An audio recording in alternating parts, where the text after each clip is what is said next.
আসসালামু আলাইকুম। System academic care পক্ষ থেকে জানাই আন্তরিক সালাম ও শুভেচ্ছা। আমি শুরু করব সপ্তম শ্রেণী গণিত 2024 সাল নতুন বই, পৃষ্ঠা 213, অধ্যায়ের নাম নানা রকম আকৃতি মাপি। আমরা এখানে 4 নম্বর প্রশ্নটি সলভ করব। জ্যামিতিগুলো করতে গেলে আপনি খুব ভালো মতো বুঝবেন, তাহলে অঙ্কগুলো আপনার কাছে একদম ইজি হবে। কারণ জ্যামিতি কখনো মুখস্থ করে শেখা যায় না, আর আমি চেষ্টা করবো আপনাকে একদম ইজিভাবে শেখানোর জন্য। আশা করি যদি একবার আপনি ক্লাস দেখেন তাহলে এই ম্যাথটি আপনার কাছে ইনশাআল্লাহ কখনো কঠিন লাগবে না। দেখেন, প্রথম কথা, এই ডিসি হলো 11। ডিসি কত? 11। তাহলে একটা সামান্তরিক, এখানে সামান্তরিক আছে, সামান্তরিকের বিপরীত বাহু সমান, তাহলে এ যদি 11 হয় তাহলে এও 11। সাপোজ এ যদি 20 হয় তাহলে এও কিন্তু 20 হবে, একই। তাহলে এখানে বলা আছে 11, তাহলে ডিসি যদি 11 হয় তাহলে এইটাও কি হবে? 11 হবে। এখানে লেখেন, প্রমাণটা শুরু করলাম বা সমাধান লিখি। দেখেন, এ ই সি ডি সামান্তরিকে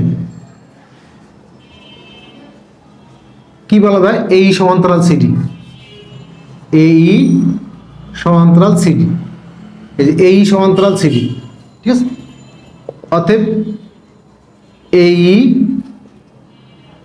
সমান হলো, উল্টা লিখি, অতএব চাচ্ছি হলো ডিসি, অতএব ডিসি সমান এই সমান হলো কত? 11। সবাই ক্লিয়ার এটুকু? কেন? যেহেতু এটা সামান্তরিক দেখাই পাওয়া যাচ্ছে, তাহলে এ যদি 11 হয় তাহলে এটা 11, তাহলে এটা সমান্তরাল চিহ্ন, তাহলে এই সমান্তরাল সিডি। কি বললাম? যে এই সমান্তরাল হলো সিডি, ঠিক আছে। তো যেহেতু সিডি আমার 11, তাহলে এই কত? 11, শেষ। এখন দেখেন, আপনার পুরো মানটা 31, এই যে এখান থেকে এই পর্যন্ত 31, তাহলে বি কত হবে? দেখালাম এখান থেকে, লেখেন অতএব বিই সমান, বি সমান কি লেখা যাবে? 31 বিয়োগ 11, 31 বিয়োগ 11 সমান 20। চেক করেন। চাচ্ছেন আপনি এই যে বি, এটুকু চাচ্ছেন, এটুকু, তাহলে বি মানে কি? সহজ হিসাবে, যদি 11 হয় 20, তাহলে 31 থেকে এটুকু বাদ দিলে এটুকু বের হবে, পুরোটা 31, এটুকু হলো 11, তাহলে 31 থেকে 11 বাদ দিলে 20, তাহলে এটা হলো 20, এটা 11 মিলে আবার 31। ওকে, এখন চাচ্ছি কিন্তু আমি পুরো এর ক্ষেত্রফল, বাট তথ্য আছে কি? বিসি, এই বিসি ত্রিভুজটা তথ্য আছে আমার হলো এই ত্রিভুজের ক্ষেত্রফল বলা আছে, ত্রিভুজটা। তাহলে ত্রিভুজের ক্ষেত্রফল কি জানি? হাফ ইন্টু ভূমি ইন্টু উচ্চতা। এখন দেখেন যে ত্রিভুজ বিসিই, ত্রিভুজ বিসিই এর ক্ষেত্রফল সমান হলো হাফ ইন্টু, আমরা সব ইংলিশে লিখি, হাফ ইন্টু ভূমি কত লিখি? বি। উচ্চতা কত? এই ত্রিভুজের ভূমি হলো বি, উচ্চতা সিএফ। এই ই আর এফ কি দিচ্ছে আপনাকে মিক্স করে ফেলা, একটু মনোযোগ খেয়াল করবেন। এই ত্রিভুজের ভূমি হলো বি, এখানে দেখালাম, এই ত্রিভুজ বি সি আর ই, এই ত্রিভুজের ভূমি হলো বি, উচ্চতা হলো সিএফ। তো মান বসান, হাফ বসে গেল। বি কত? এই যে বি পাইছি আমরা 20, উচ্চতা কত? সিএফ কত? সিএফই আছে, মান বলা নেই। আর এর ক্ষেত্রফল মানটা কত বসে? 100, তাহলে এখানে 100 লেখেন বা দেন, কারণ এর মানটাই বসে 100, বা এখানে থাকলো 100 সমান, এই 2 কেটে দেন, 2 10 20, তাহলে 10 গুণ সিএফ। তাহলে এটা ঘুরে এই পাশে নিয়ে আসেন, বা এখানে রাখেন, এটা পুরোটা এই পাশে রাখেন, তাহলে 10 গুণ সিএফ সমস্যা নেই, করে দিই। এখানে 100 ছিল 100, এখানে 10 গুণ ভাগ করে দিলাম সমান সিএফ, এখানে গুণ এখানে ভাগ, বা এখান থেকে কাটেন 10, 10 সমান সিএফ। এখন ঘুরাই লেখেন, অর্থাৎ সিএফ ইকুয়াল টু 10, তার মানে এই মানটা কত পেলেন? 10, এটা হলো 20, এটা 11। মানগুলোকে একটা আলাদা কালার করে রেখে দিই, এটুকু হলো 20, এটুকু হলো 11, এটুকু হলো 10। এখন দেখেন, চাচ্ছি হলো ট্র্যাপিজিয়ামের ক্ষেত্রফল। আমার তো ভিতরটা বের হয়ে গেছে, সব হয়ে গেছে, তাহলে ট্র্যাপিজিয়ামের ক্ষেত্রফলের সূত্রটা কি? লেখেন, একটু লিখি যে এ বি সি ডি ট্র্যাপিজিয়ামের, এখানে লিখ ক্ষেত্রফল। আমি সূত্র লিখবো না, দেখেন হাফ, দেখেন আগে বলি, একটা ট্র্যাপিজিয়াম না, একটা ট্র্যাপিজিয়াম, সাপোজ একটা ট্র্যাপিজিয়াম।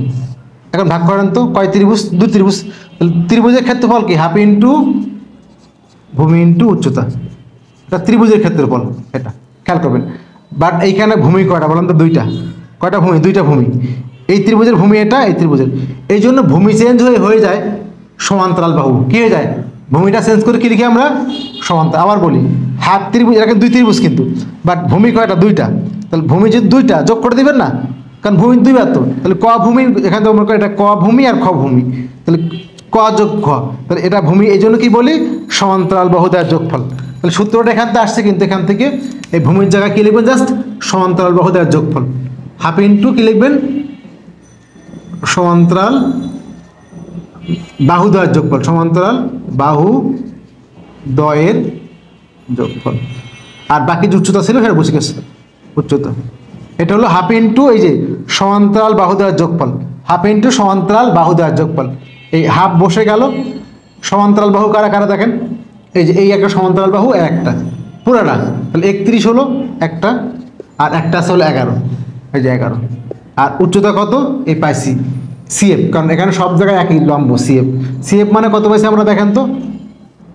সিএফ মানে পাইছি কত? এই যে 10, তাহলে 10 সব আমরা নিচে লিখি হাফ।